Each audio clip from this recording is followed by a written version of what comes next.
भाजपा ने लगाए 14 CAG report दबाने के आरोप। केजरीवाल सरकार जांच के घेरे में। दिल्ली भाजपा ने मुख्यमंत्री अरविंद केजरीवाल और उनकी सरकार पर 14 नियंत्रक एवं महालेखा परीक्षक रिपोर्टों को सार्वजनिक न करने का आरोप लगाया है। भाजपा अध्यक्ष वीरेंद्र सचदेवा ने कहा कि ये रिपोर्टें 2017-18 से 2021-22 के बीच शराब नीति, प्रदूषण और वित्तीय गड़बड़ियों से संबंधित है, जिन्हें जानबूझकर दबाया गया। भाजपा ने मांग की कि दिल्ली विधानसभा का विशेष सत्र बुलाया जाए और इन रिपोर्टों को पटल पर रखा जाए।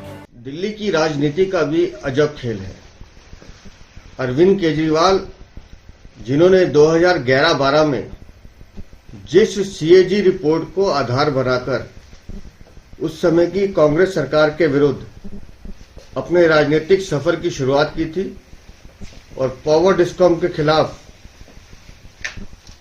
उनके खातों की मांग की थी,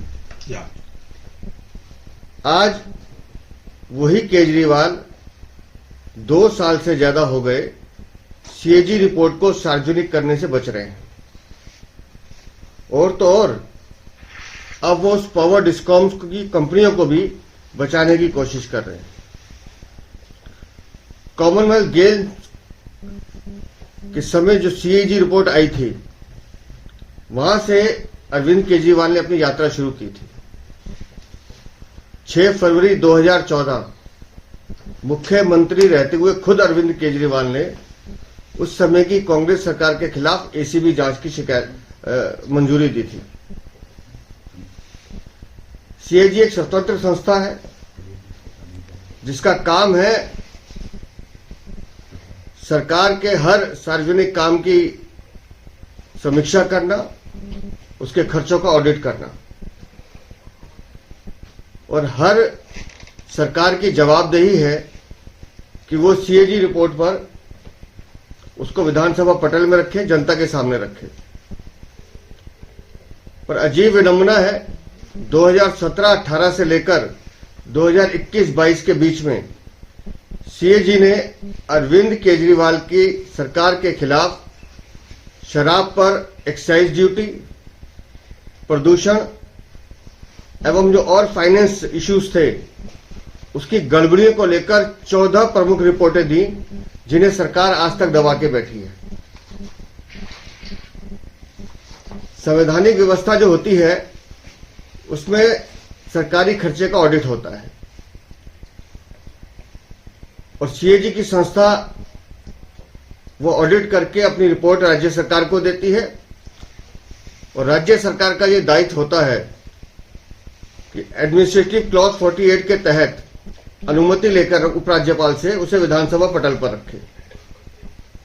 पर अरविंद केजरीवाल ये बात जानते थे कि अगर उस सीएजी रिपोर्ट को उन्होंने पटल पर रखा तो आर्थिक घोटाले के मुकदमे बनेंगे, चोरी के मुकदमे बनेंगे और इसलिए वो लगातार एक के बाद एक 14 रिपोर्टों को दबाते रहे। यहां यह भी समझना जरूरी है कि आज मुख्यमंत्री आतिशी मार लेना है, जो खुद अरविंद केजरीवाल के मंत्रिमंडल में वित्त मंत्री रही हैं, मनीष सिसोदिया वित्त मंत्री रही हैं और उनकी भी भूमिका हम सबको मालूम है शराब घोटाले में क्या है। हमारे सभी विधायक लगातार विधानसभा में सीएजी रिपोर्ट को विधानसभा पटल पर रखने की मांग करते रहे, लेकिन अरविंद केजरीवाल और अब आतिशी मार लेना उस मांग को दबाते रहे। लेकिन हमारे सभी विधायक 29 अक्टूबर 2024 को माननीय कोर्ट गए, जिस पर माननीय न्यायालय ने दिल्ली सरकार से जवाब मांगा कि आप सीएजी रिपोर्ट क्यों नहीं रख रहे हैं। और हैरानी की बात देखिए, अपनी चोरी, अपने भ्रष्टाचार और अपनी एक तरह से मैं कहूं कि घोटालों को बचाने के लिए आम आदमी पार्टी की सरकार ने माननीय न्यायालय के सामने भी झूठ बोला। उनको ये कहा कि रिपोर्ट माननीय उपराज्यपाल के पास है, उनको भी भ्रमित करने का काम किया। पर दिल्ली वालों का सौभाग्य है कि सीएजी ने अपना एक एफिडेविट कोर्ट में शामिल किया, जिससे पूरी स्थिति स्पष्ट हो गई कि आखिर आम आदमी पार्टी की सरकार ही उन सीएजी रिपोर्ट को दबाने का काम कर रही है। और सीएजी के इस एफिडेविट ने साफ कर दिया कि उपराज्यपाल के पास तो उस रिपोर्ट की एक प्रतिलिपि बिना हस्ताक्षर के साइन के भेजी गई थी। सीएजी के एफिडेविट के बाद यह तो स्पष्ट है कि अरविंद केजरीवाल के रिमोट से चलने वाली आतिशी मार लेना की सरकार को मजबूरन न्यायालय में यह स्वीकारना पड़ा कि हां, हम ये अनुमति उपराज्यपाल से लेंगे और विधानसभा में रखेंगे। लेकिन फिर भी मालेना सरकार इस मामले को टालती रही और अब जब उन्होंने ये घोषणा कर दी कि विधानसभा का अंतिम सत्र है, तब भी सीएजी रिपोर्ट उन्होंने विधानसभा पटल पे नहीं रखी। हमारा ये मानना है कि अगर सीएजी रिपोर्ट सामने आती है तो निस्संदेह अरविंद केजरीवाल हो या आतिशी मार लेना हो, ये पूरी की पूरी सरकार कटघरे के घेरों में होगी।